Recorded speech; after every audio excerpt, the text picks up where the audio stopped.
hung up to dry. Fully expecting water spots. It's my first go. It's still really easy, but a whole lot harder than I thought it was going to be. That should be Alex and his girlfriend Mariah on the 35mm that I shot.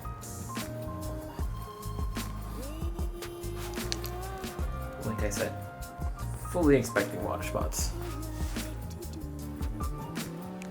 That's okay. Hey, what's up? Just wanted to make a quick video going over this guy, the Canon A1.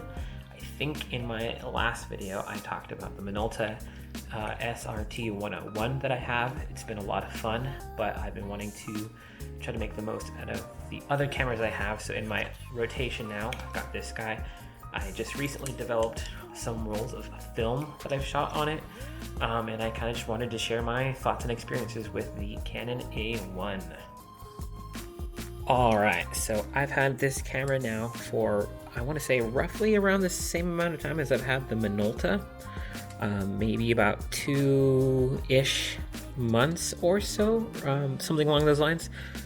But I only just recently started using this significantly more than the Minolta. And I think I've used it enough to develop some sort of opinion on it. So far, I've really come to enjoy it. The first time I used it, though, I did have a bit of a hiccup. Honestly, most of the hiccups I've had are all user error. And the first time was no exception to that. That being said, I just recently developed some film at home that I shot on this, and I wanted to share just a couple of frames from it. It's nothing wild, nothing fancy, nothing mind-blowing, but I at least did want to show some pictures I've made with the camera. Also, quick side note as an update, because of the whole, COVID thing going on and having to stay home, one thing I've started doing is developing film at home. Honestly, I'm really surprised at myself. I didn't like film with a passion, but now I'm buying essentially just film equipment, and now I'm developing at home. Anyways, like I said, a quick blurb. I bought this kit from Cinestill. Let me record again. The kit is right here. It is the Jobo Duo, the 35 and 120 black and white and color processing kit. That's a mouthful. It says it's $86 off, but I don't know if it's always like that. It was like that when I bought it about 2-3 weeks ago. Anyways, this is a kit I got, and it comes with just about everything. It has bottles for chemicals, it has pictures, it has a developing tank, it has a couple of spools for film, it has the color and the black and white developing chemicals. I think the only thing I've bought that was not included in the kit was what's called photo flow. I'm not 100% sure about how it all works, but my understanding is that photo flow helps with like the final rinse. You mix that in with some water to dilute it, and it essentially helps with like drying and water spots. So far I think it's worked, but I've only really tried it on about a roll of film, and I think I might have mixed it wrong because there's still some slight spots, but not as much as there used to be. But again, that could probably just be user error. But yeah, this was a kit I have. It's been super handy. I really enjoy this guy right here, the temperature control unit.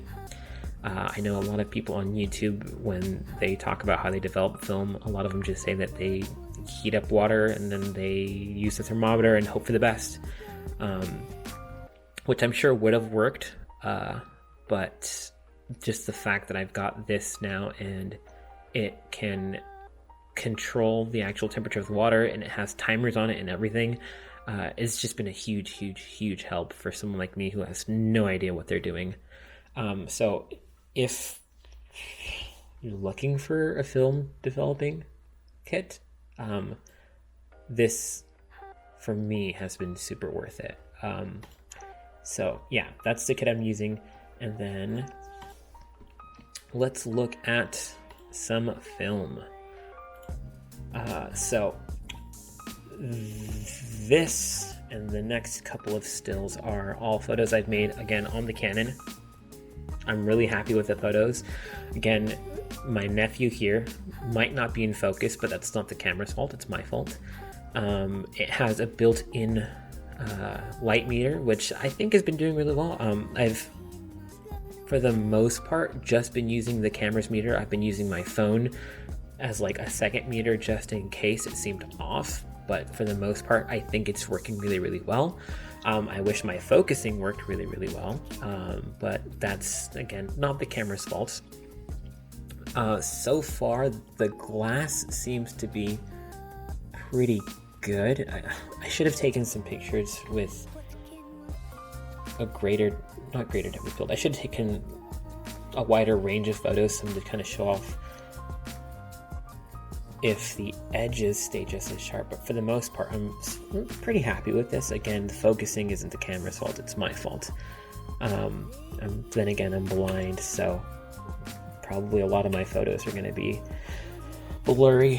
One issue or concern I have is I don't know if this is light leaking or if this is just from the developing process that I might have messed up on. There are a few other frames that have this on it from this camera, and I don't know if it's just light leaking in. I don't know if it's me messing up in the developing process or if it's even from me handling the film while I'm spooling it up. This has happened on a few stills. Let me see if I can pull up another one. Like here. I, again, don't know if this is from me in the developing process, don't know if it's from handling, or don't know if it's light leaking in, although my guess is something to do with developing because it's got this yellowish tint to it. But who knows? Like I said, for the most part, I'm really happy with this camera. It's been a lot of fun to use. I like the way it looks. I mean, look at that. It's so cool. Definitely, in my mind, looks a whole lot better than the Minolta. The all black body, I think, is really, really appealing. Let me bring that down.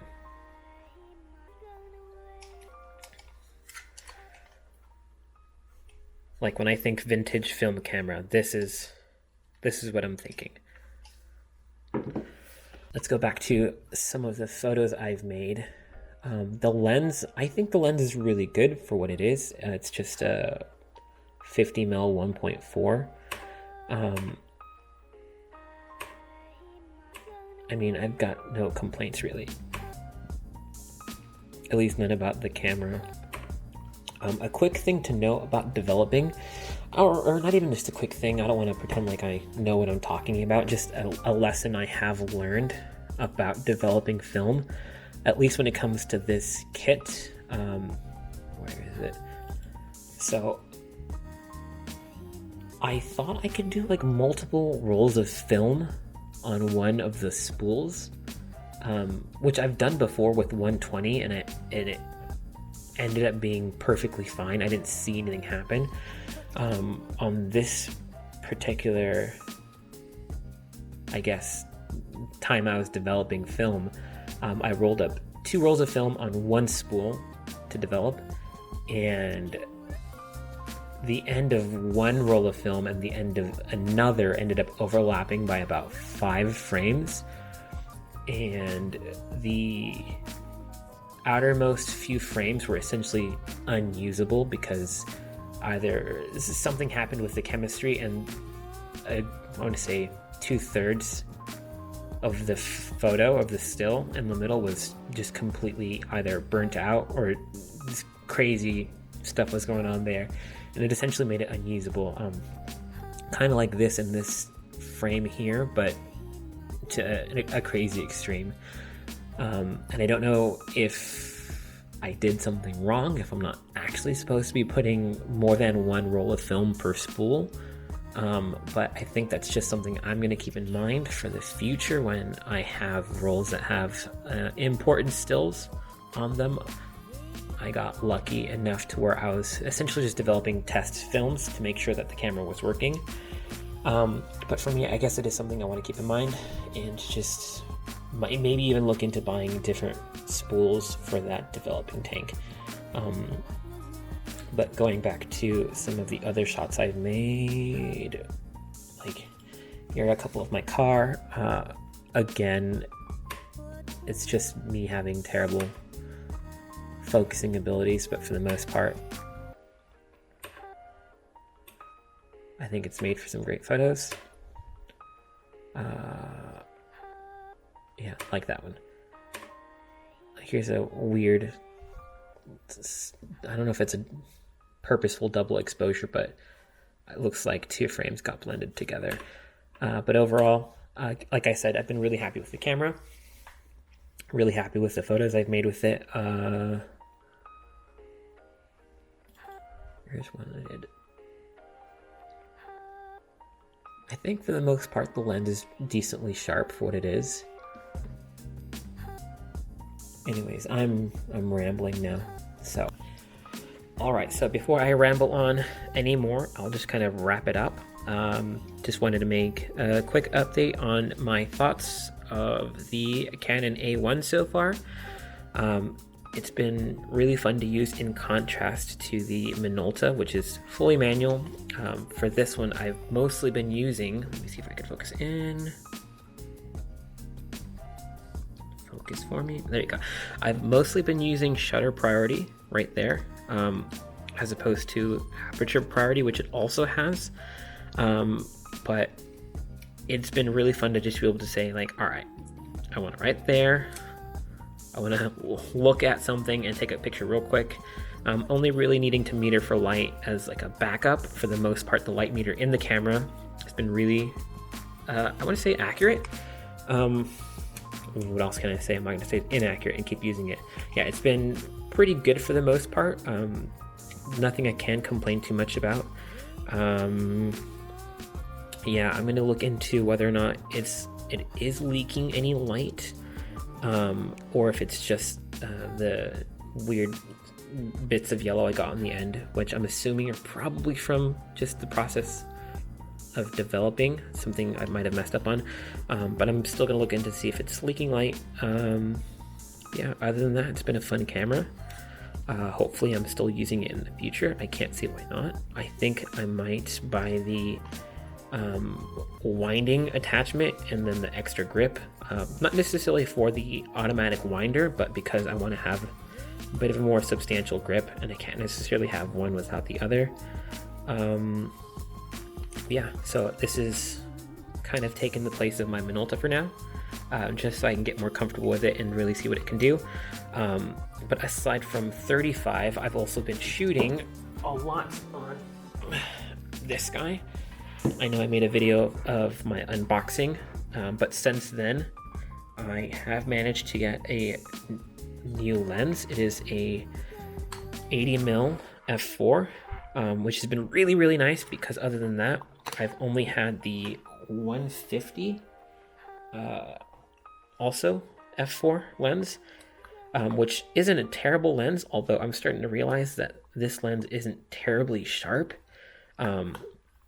At least not compared to the 80mm, but it's nice being able to have something that isn't so up close. So I'm going to start doing portraits on this lens.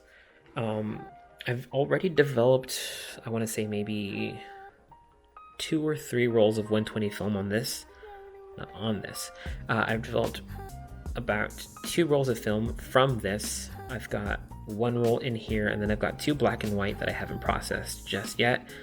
But I'm really excited to keep using this in conjunction with the new lens, although if everything goes according to plan, I might get a new 120 camera, so we'll see about that. If it happens, I'm going to absolutely lose my mind because it's the one I really, really wanted. I don't know if I've talked about it at all. I'll know what I'm talking about, but yeah, it's been really fun to use, and I'll probably make a video in a week or two, just kind of updating myself on this camera, thoughts and opinions, any sort of feedback I have on it, because it is not without its caveats. I might even make a video of me restoring it a little bit. I ordered a new leather kit to replace a lot of this that's peeling up and off of the camera, and hopefully make it a little bit prettier. But these will be the main two cameras I have in my bag. At least film-wise, I'm still using the Sony A7R II for essentially anything video, except for this video. I'm using my Osmo Pocket since it's the camera I want to be my vlogging camera. So that's it for now. Yeah, I'll catch you next time.